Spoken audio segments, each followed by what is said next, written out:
Une marche populaire a été organisée ce mardi 28 juillet 2026 dans la ville de Goma, chef-lieu de la province du Nord Kivu, à l'initiative de la société civile plurielle et plusieurs organisations citoyennes.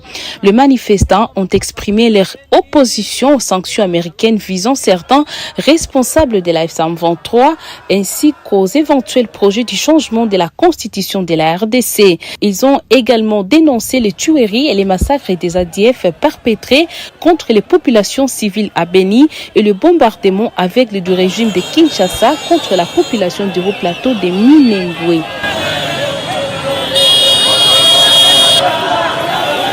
Tunareklame kwanza ouverture ya maeroport hapa mjini ya Goma. Tunareklame kwanza ouverture ya mabanke. Kinshasa ishatufungia banke, tunapenda wazifungule. Na tunakatala sasa masanction. Sanction haitaleta amani. Na dialogue italeta amani. Kumbe bakaongea bataleta amani, lakini sanction haitafika kukitu. Tunakatala pia mauaje ya Beni, tunakatala madrone kuua watu yetu pale Minembwe. Tunakatala ile mauaji, tunakatala kabisa.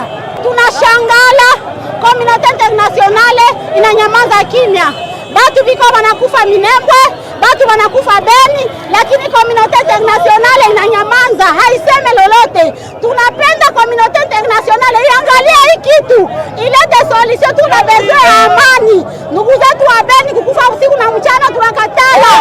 Ndugu yetu kukufa usiku na mchana pale Minembwe tunakatala, ile madrone tunakatala communauté internationale. Raia yote ya mgini ya Goma kwa ajili ya kuandamana contre changement ya constitution. Tunakatala masanction za États-Unis contre baku viongozi wa FCM23. Tunataka États-Unis d'Amérique baunge mkono dialogue national inclusif, baunge mkono mazungumuzo ya Kinshasa na AFC/M23, waunge mkono njia zote ambazo zitaleta amani kwa raia wa Kongo na zaidi sana raia wa Nord Kivu. Na leo tunasi tumekusudia kulamuka na kusema non au changement de la constitution, non aux sanctions des États-Unis contre les autorités de l'AFC/M23. Et nous soutenons le dialogue national inclusif, nous soutenons les pourparlers de Doha et de Suisse. Baada ya hii marshe tunangojea wakuu wa États-Unis d'Amérique wabadilishe msimamo yao, watoshe ile masanction ambao wametia zidi ya Rais Joseph Kabila Kabange, zidi ya viongozi wa FCM23, na tunachunga wasaidie kusudi mazungumuzo ya Doha, mazungumuzo ya Swiss iendeke vizuri katika usawa na ilete amani yenye kudumu ndani ya République démocratique du Congo. Partis des différentes artères de la ville, les manifestants, munis de calicots, de pancartes et d'affiches portant des messages forts, ont convergé vers la base de la MONUSCO où ils ont déposé un mémorandum.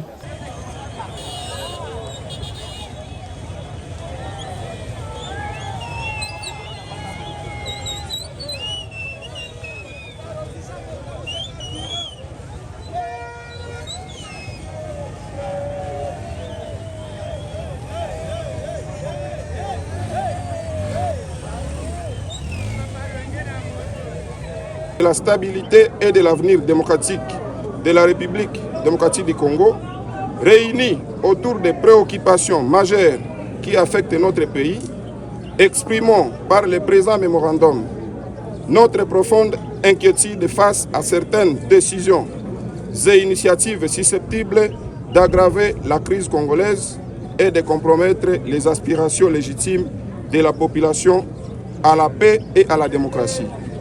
Nous dénonçons les sanctions du Conseil de sécurité des Nations Unies ciblant certains dirigeants de l'AFC/M23 que nous considérons comme susceptibles de compromettre davantage les efforts de recherche d'une solution politique et négociée à la crise qui déchire l'Est de la République démocratique du Congo. Dans un contexte où les différentes parties sont appelées à participer à des processus de dialogue, de négociation et de recherche de solutions durables, nous estimons que les sanctions ciblées ne devraient pas être utilisées au stade actuel comme un instrument susceptible de fermer les canaux de communication et de rendre plus difficile la recherche d'un règlement politique de la crise. La paix ne peut être imposée par des sanctions sélectives. Elle exige le dialogue, l'écoute de toutes les parties prenantes et la prise en compte des réalités vécues par les populations directement affectées par les conflits. 2. Contre toute tentative de ramener l'insécurité dans les zones stabilisées sous l'AFC 1-23. Nous dénonçons également toute tentative visant à ramener l'insécurité, les chaos et les violences dans les zones qui connaissent une amélioration de la situation sécuritaire. La population congolaise, particulièrement celle du Nord Kivu et du Sud Kivu, a trop longtemps souffert des affrontements armés, des déplacements forcés, des pillages, des massacres et de l'absence d'autorité effective de l'État. Toute initiative militaire, politique ou clandestine visant à déstabiliser les zones et à retrouver une certaine accalmie constitue une menace directe contre les populations civiles. Nous refusons que les populations du Nord Kivu et du Sud Kivu soient condamnées à revivre indéfiniment les mêmes cycles de violence. De telles initiatives violeraient les accords de Washington, de Doha et de Montreux en Suisse qui consacrent les cessez-le-feu. La paix retrouvée, même fragile, doit être consolidée et non sabotée pour assouvir la soif du pouvoir des politiques verrées. 3. Non au projet de changement de la Constitution. Nous réaffirmons notre opposition catégorique à tout projet de changement de la Constitution de la République démocratique du Congo qui viserait à modifier les règles fondamentales de l'alternance démocratique et à permettre à un président en exercice de prolonger indéfiniment son pouvoir. La Constitution ne doit pas être modifiée pour satisfaire les ambitions personnelles d'un individu, d'un parti politique ou d'un régime. 4. Non au massacre de Beni et Ituri par les ADF NALU. Nous dénonçons avec la plus grande fermeté le silence de la communauté nationale et internationale face au massacre de Beni et Ituri et les violences récurrentes qui endeuillent les populations civiles abandonnées à leur triste sort malgré la présence des institutions chargées d'assurer leur protection. Depuis des années, les habitants de Beni sont massacrés, déplacés et plongés dans la peur sans qu'une réponse sécuritaire efficace et durable ne soit apportée. Cette tragédie ne peut plus être banalisée ni transformée en simple statistique. Nous exigeons que toute la lumière soit faite sur ces crimes, que les responsables et leurs complices soient identifiés et traduits en justice, et que des mesures concrètes soient prises pour mettre fin à l'insécurité et garantir en fait la protection des populations civiles de ces zones affectées. 5. Nos recommandations. La priorité doit être accordée au dialogue politique pour résoudre durablement la crise dans l'Est de la RDC et non les sanctions sélectives qui sont susceptibles d'aggraver la situation. 2. La cessation de toute action susceptible de provoquer une nouvelle guerre dans les zones sous la FCM 23 qui connaissent actuellement une accalmie. 3. La réévaluation des sanctions ciblées imposées aux dirigeants de la FCM 23 dans le cadre d'une approche favorisant la paix et le dialogue. 4. La protection des populations civiles contre toutes les formes de violence et de représailles. 5.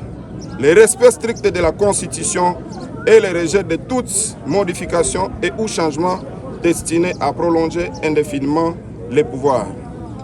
La société civile appelle le gouvernement congolais et ses partenaires à ne ménager aucun effort pour éradiquer définitivement le phénomène ADF NALU à Beni et à Ituri.